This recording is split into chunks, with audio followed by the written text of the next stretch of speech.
You guys, I am so excited to welcome Ross Rosenberg back to the Terry Cole Show. He is a frequent flyer of the Terry Cole Show. We love his work. I just told you all about him at the top, so you know all the things. And many of you, I know, listened to and watched our last interview together, and it was more like a marathon talk, is what we did last time. But there's always so much, Ross, for us to talk about. So I wanted to just say thank you for coming back and welcome. Oh, it's my treat. One of my favorite moments of any type of YouTube or a podcast is talking with you. Feels like we're on the same page in so many topics, and I can't wait for this topic. Yes. Our obsession with codependency is one of those topics, for sure. So I was diving deep into your YouTube channel, which of course I've been to many times before, but for this, because we were going to be doing this, and I'm like, what are people talking about? What are people in your world wanting to know about? 1 second as I light my candle. And so the first thing that came up that I thought was great, and, I've thought about this before, but never exactly in this way. So let's talk, if we can, a little bit, start with talking about narcissists, codependents, and induced conversations. Okay, well, so narcissists are not very nice people that we know that, and codependents, I kind of renamed that to what I call self-love deficit disorder, self-love deficient, because the reason they get caught in these relationships with narcissists through what I call the human magnet syndrome is that at the very core is this self-love deficit, this core shame, and that bonds them to people that feed off of that. And that's the best I can do with such a broad terms, but I know you get me. But with regard to induced conversation, one of the things that I did with all three of my books, one of which will be published soon, and I'll talk about that later. Yes, please. I set out a very, very clear explanation for what actually is this codependency thing that I would call self-love deficit disorder, or SLDD, and what is pathological narcissism, because we got thousands of people on YouTube and podcasts giving their opinion on narcissism, and it's not always right. It's not always correct, and even when it is correct, the point of view is stilted towards anger, vindictiveness, and blame. And the only way that I've been able to fix my broken picker, or what my one therapist said, falling in love with the same woman but who has a different face, is not to stay away from them because something inside me keeps pulling me in that direction, but it's understanding what is it about me that falls in love predictably with these people. And that whole question brought me into an understanding of self-love deficit disorder. And because your question doesn't have to do with that, I want to just start with, it's a very specific problem for which, if you like, I can talk about it later. But then I created a treatment program. See, everyone knows me because of my book, The Human Magnet Syndrome, YouTube channel. But really, like yourself, Terry, we're psychotherapists. We started in this career field wanting to help people, wanted to change the world one person at a time. And so as I figured out myself, and I was able to take that and help my other clients, and I developed this treatment program, which I call the Self-Love Recovery Treatment Program. And within that program, I have all of these techniques and stages. It's a very complicated program, has many different components of it, but there are techniques that I created to help people manage the process of disconnecting from pathological narcissists while healing the wounds inside of themselves that pull them towards it. Because the narcissists, they look at the relationship with the codependent like oxygen. They might not act like it, but if a codependent or an SLD, self-love deficient, gets to the point where they are ready to break free, the narcissist will do anything and everything to sabotage that process. So as much as I help my clients understand all the inner psychological components of recovery, what they have to do, I have to teach them techniques. And one of them is my observe, don't absorb technique, which is what you're not asking about, but it's a larger, probably the largest category of technique that I have under which other techniques fall into it. So before I talk about the induced conversation, start off at observe, don't absorb. It rests on this idea that the only way, well, it rests on the saying by George Bernard Shaw, don't wrestle with pigs, you'll get dirty, and decide the pig likes it. And so the narcissist holds all the power or maintains all the power by the fight, the argument, the disagreements, the pleas, and what SLDs or codependents don't know is when they defend themselves or try to fight back, they're actually empowering the narcissist to keep them entangled or entrapped. So observe, don't absorb teaches you to not let them in your emotional space. Because once they get you upset or you would absorb and get angry, sad, bitter, you then want to do something about it. And then you get into the wrestling ring with the pig and you lose. So you observe, you observe the person watching you almost like you're dissociated, but not, without any feelings. And it's what I call healthy dissociation. And you know that they're trying to get you mad, and all the power is in getting a reaction, which is to absorb what they're doing. So that is the briefest I've ever talked about observe, don't absorb. There's so much more about that at my YouTube page and other sources. Yeah. Okay, do you want me to start with induced conversation, or do you have? I do. Okay, good. No, well, observe, not absorb. It's funny. That was also on my list to discuss. So I appreciate that you hit it first. And I think that there's something really, I just want to put a point on how important what you're saying is and what is required to do it. So you're talking about not getting swept up, not reacting, having enough proactive brain power to go, I know the narc is going to attempt to suck me into this dance. I liken it. I always use the metaphor of being on like they're trying to drag me back to the dance floor, but like, I don't want to dance. I don't want to do that dance. I keep saying I'm not going on the dance floor.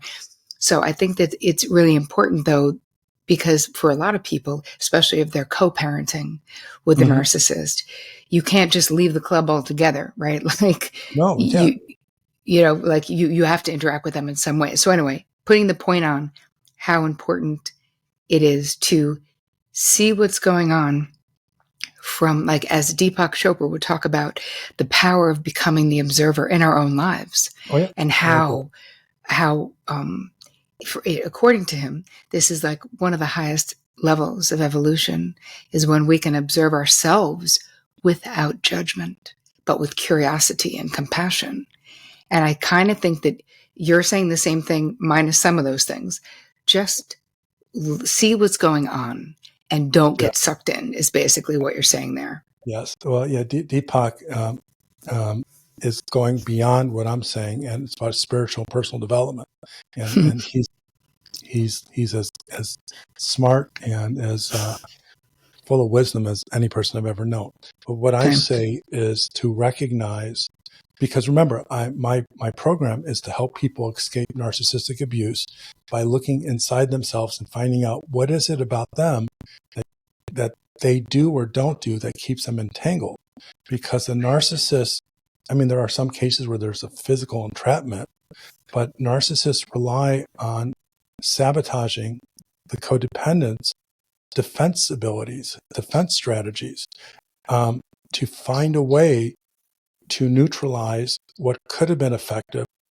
And part of that is most people, if they're being attacked, they're being hurt, they defend themselves. And of course, that for most people, to defend yourself and to fight back, that saves lives, it saves families, it saves children's mental health. But in the case of the narcissist, if you are trying to break free as you're getting healthier and developing self-love, as I simplify it, you have to understand that the narcissist will do anything to keep you engaged with him or her, because if you're engaged, it's the pig, going back to the George Bernard Shaw's saying, the pig wrestler, he wrestles, professional pig wrestler. They know every inch of the wrestling ring.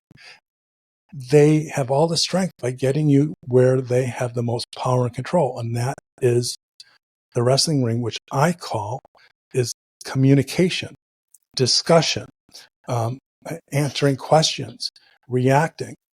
And if you set a boundary, the first thing the narcissist is going to do is he or she is going to figure out a way on how to get you to fight back, because in that fight, he's going to kick your butt or she's going to kick your butt. So observe is to understand, proactively understand the power you lose by getting upset, and the activation of what I call false power syndrome. And that is this belief that when you're angry and you can fight, you're powerful. It's false power, because you're fighting someone that's going to kick your ass or who's going to make you lose. So you understand that, you watch them, you predict that they're going to manipulate you. And if you can watch it without emotion and not let it antagonize you or activate you, then you can make all the right decisions. And more often than not, that is to stay out of the wrestling ring, is to not get into the conversation, is not to be lulled into the argument, not to get angry or defensive.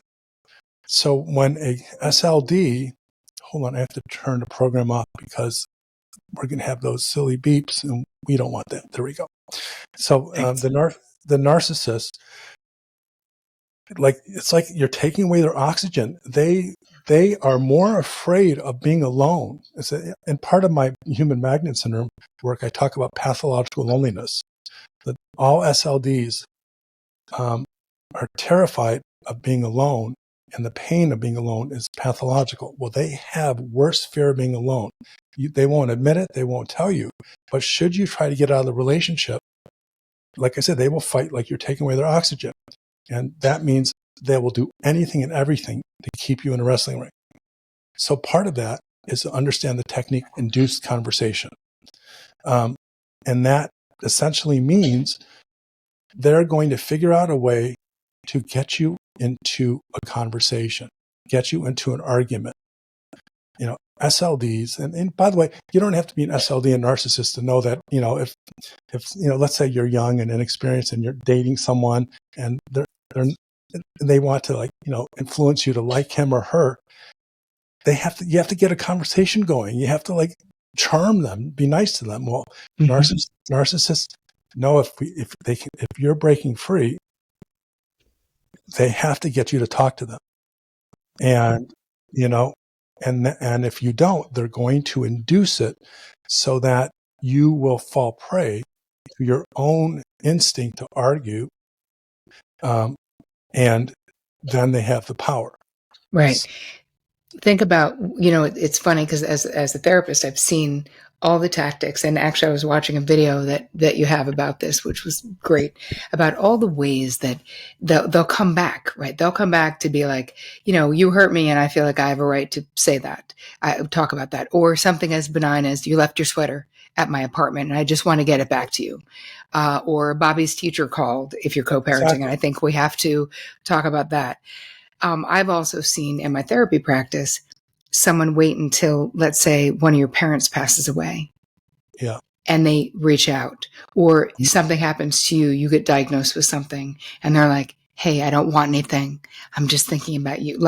These are the real times when you've got to remember what Ross is saying about not engaging in this induced conversation. Because just because you're normal, just because you're kind, just because you think it might be rude to not respond to them, you have to remember these are also ways that they're sort of hoovering you back in to some kind of contact where in the beginning, remember again, those of you who know about narcissism, and we can certainly talk about this as well, Ross, but, they're incredibly charming and can be. When you talk about love bombing, this is a real thing. This is a real thing. So let's talk a little bit about love bombing, because I know it's funny. Yep. I had a therapist on, psychologist on the other day. We were talking about all the misuse of the terms that are out there. Yeah. There's just being used and abused to death. But anyway, let's talk about love bombing, shall we? Yeah, sure. So connecting induced conversation. So when you know the power the narcissist has by the conversation, you have to tell yourself conversations are dangerous. It's a simple fact that you have to tell yourself, because it goes against common sense, because most conversations are they facilitate good relationships. Right. So once you know that conversations are dangerous, and you understand that as you shut it down, then you expect proactively the narcissist is going to fight you back, and they are going to do whatever they can, induce conversation or love bombing. And love bombing, it works really well with people who are not in my program, because the whole idea of my program, there's a whole stage that prepares the SLD, the codependent, for everything that the narcissist is going to do once you start implementing boundaries. And so it's a study of not only the narcissist and what to expect, but a study of how you have reacted in the past that has made you fall prey.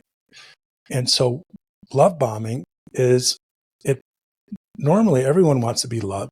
Normally, everyone wants to be treated well, especially if it's your romantic partner or someone that you have deep, intimate feelings for.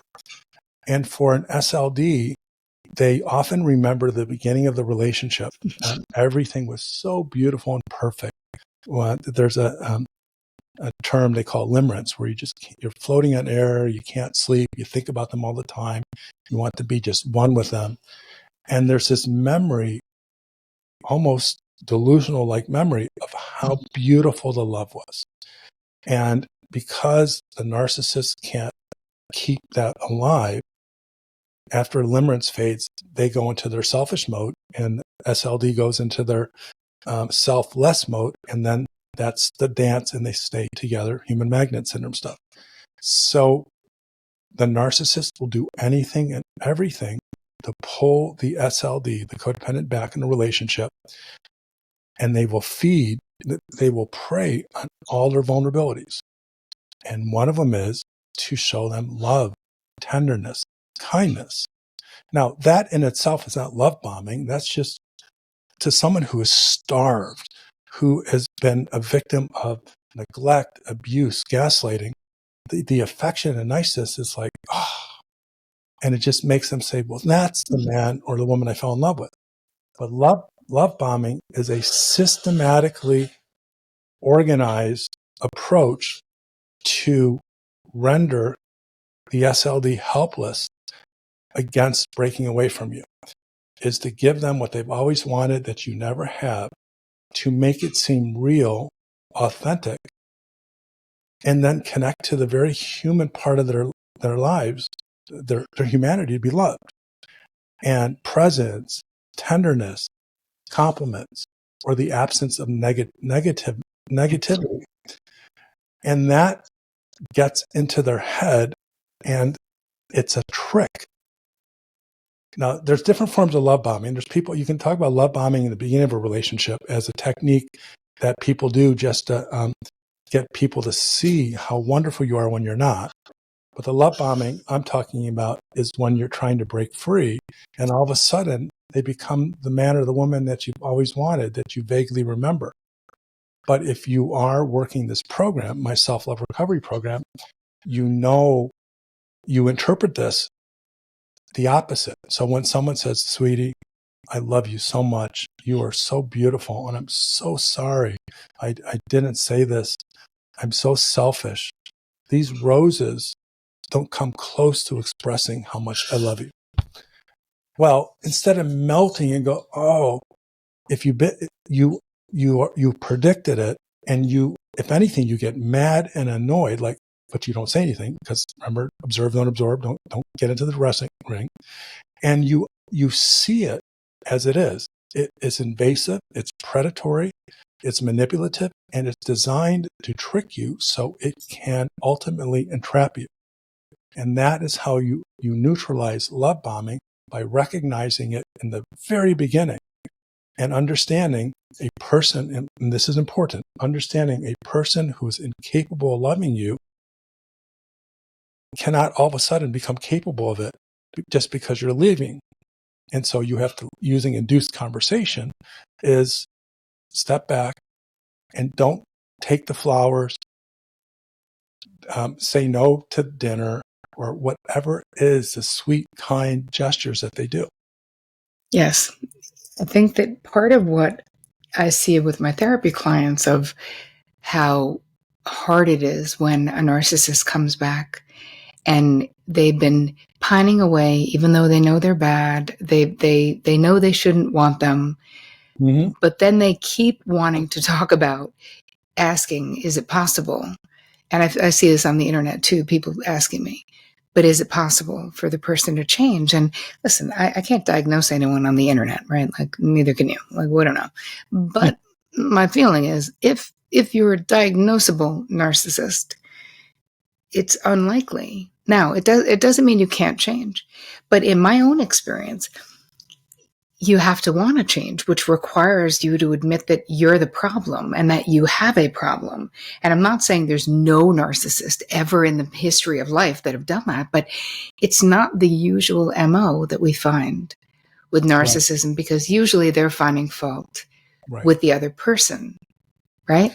Right, which is why, and whenever I talk about narcissism, I say pathological narcissism. In my book, The Human Magnet Syndrome, I establish operationally, this is codependency. I have a very clear definition of it. Oh, I want to hear that. Okay, and this is, I'll do that in a second, and this is pathological narcissism. And I say pathological narcissism, according to my categorization, is one of 3 personality disorders: narcissistic, borderline, and antisocial personality disorder. Therefore, when we say narcissist or pathological narcissist, we are talking about a personality disorder.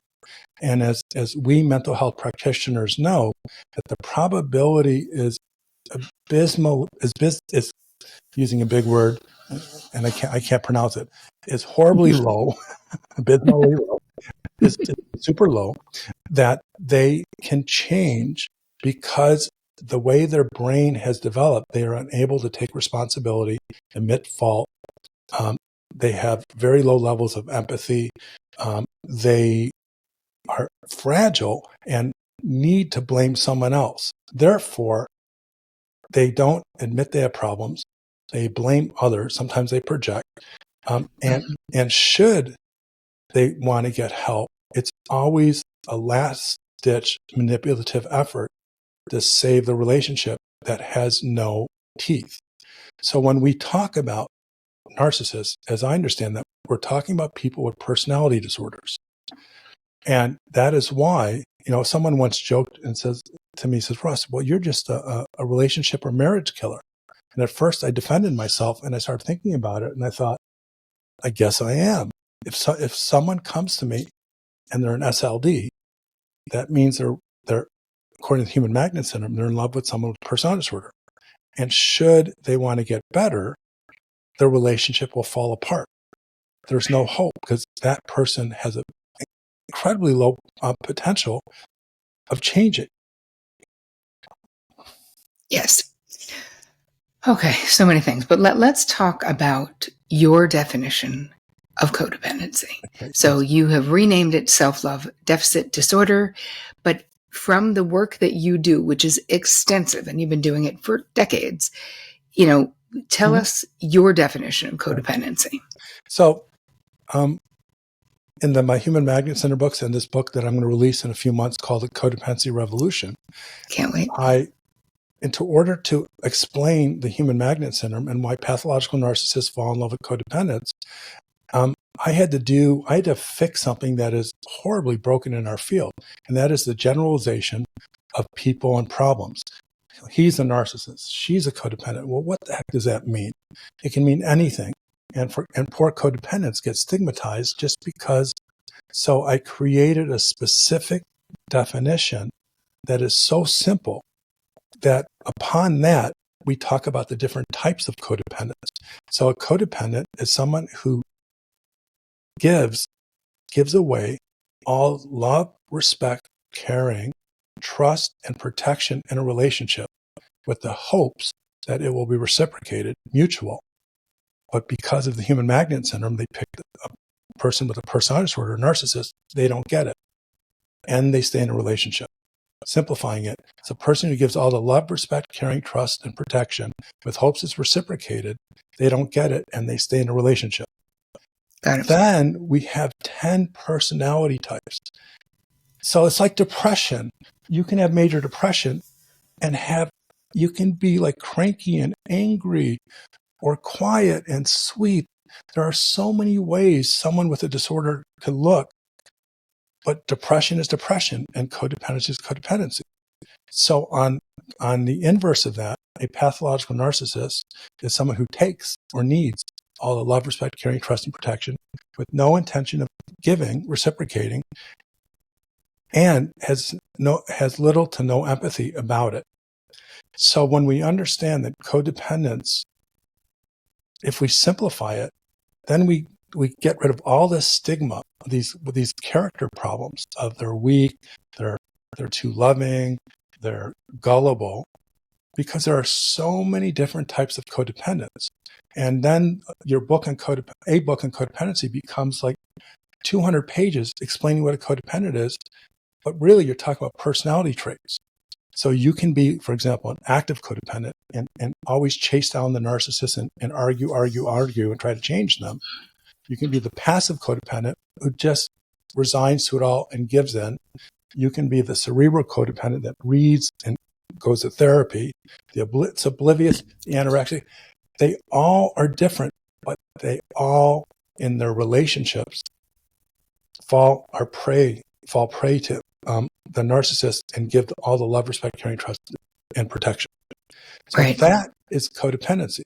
So then when I moved into this whole self-love deficit disorder, I created a pyramid to explain what is SLDD, which is still codependency.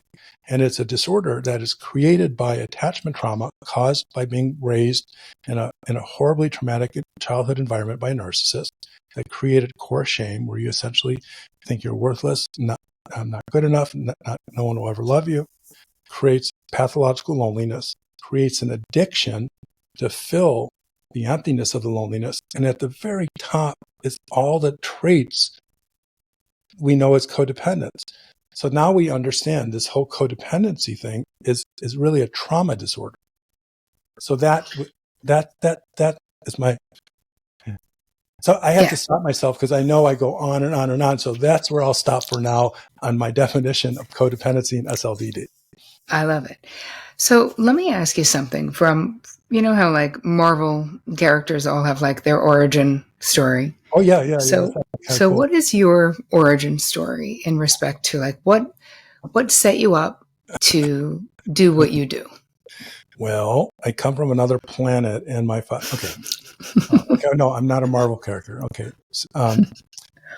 my origin story is the same origin story of every SLD, and that pyramid is indisputably accurate.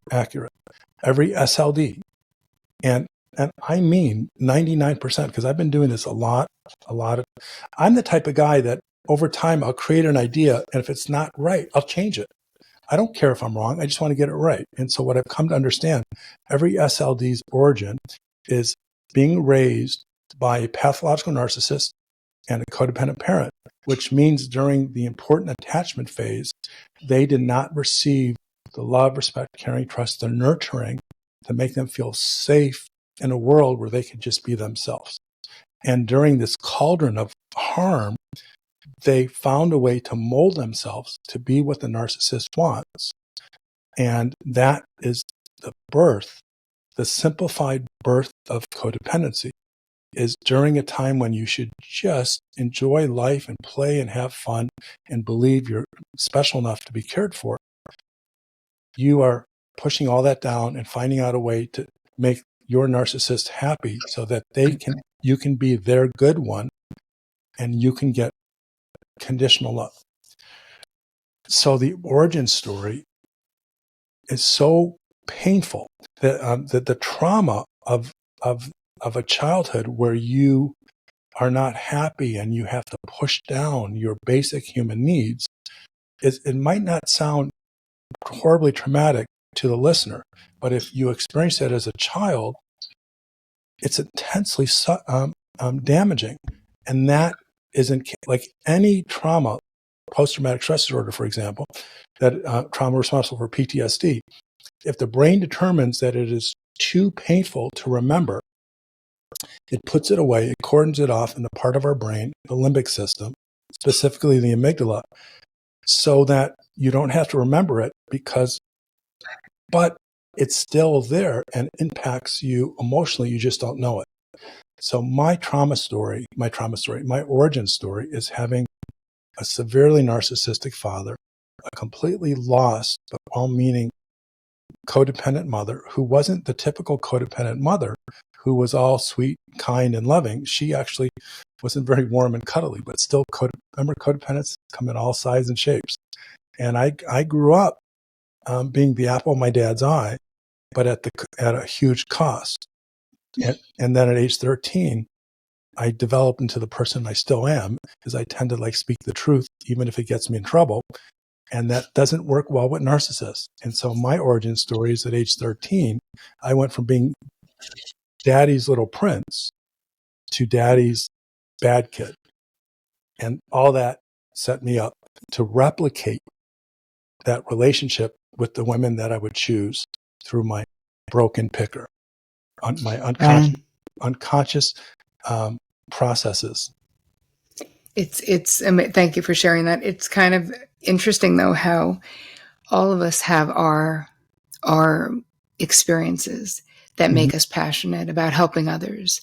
And it's always the things that created for me the most painful experiences are the things that I'm hoping to spare others. I always say, it took me 20 years of therapy and a cancer diagnosis, and it doesn't have to be that for you. Right. And you're sort of doing the same thing. You're saying, hey, this, I'm sure about this. I have some knowledge about this. I can help you where you don't have to be lost in the same way. Right. And over time, I developed a treatment program that is 11 stages, and it's not simple. It's not based on one theory. It takes the best of everything I know that works on the different components of SLDD. But there is one part of it, stage 8, that is trauma resolution. And I developed a technique called Healing the Inner Trauma Child Technique that I've been working on my whole career, even when I didn't know what I was doing. I just accidentally fell upon it in my second or third year, 30-something years ago. But I am able to access the affective or feelings-based experience that was cordoned away, put away, locked away in the part of the brain that won't let you remember it. And so I can get to that just like other trauma therapies can. And it's manifested by memories of the child who are hurt at the point at which they froze or disappeared.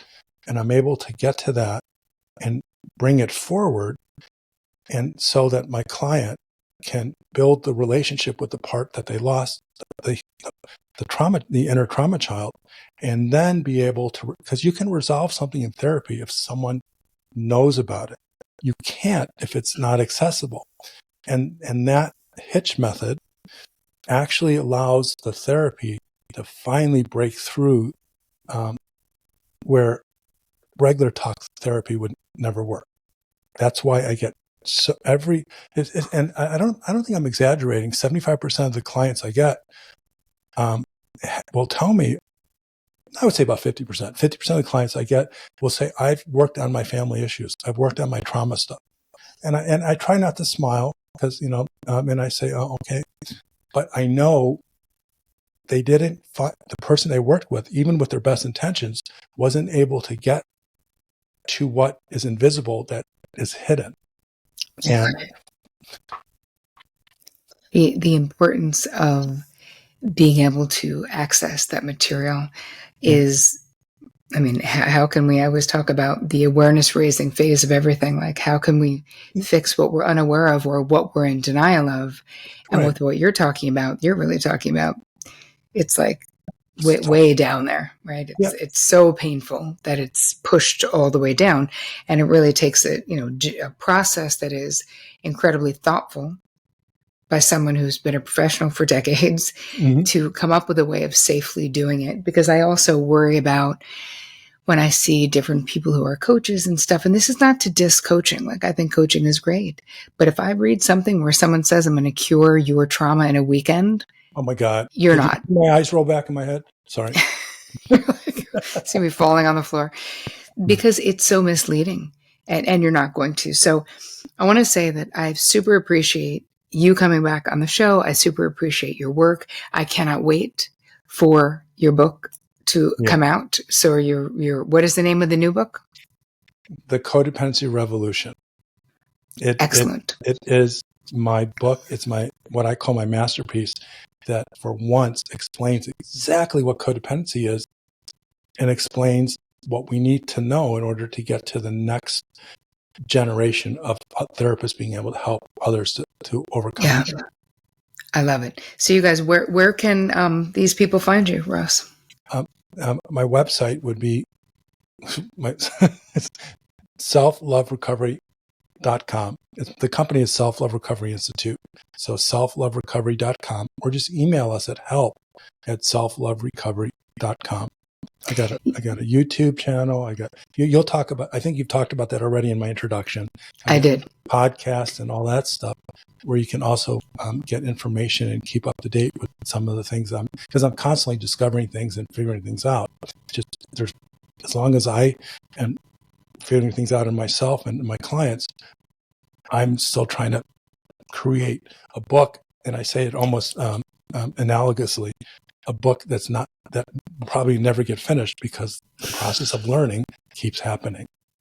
But lucky for us, you have a YouTube channel. So if we want to keep learning from Ross Rosenberg, we just go to your YouTube channel and there it is, or listen to your podcast. So thank you, my friend. We will do this again. Oh, thank you so much.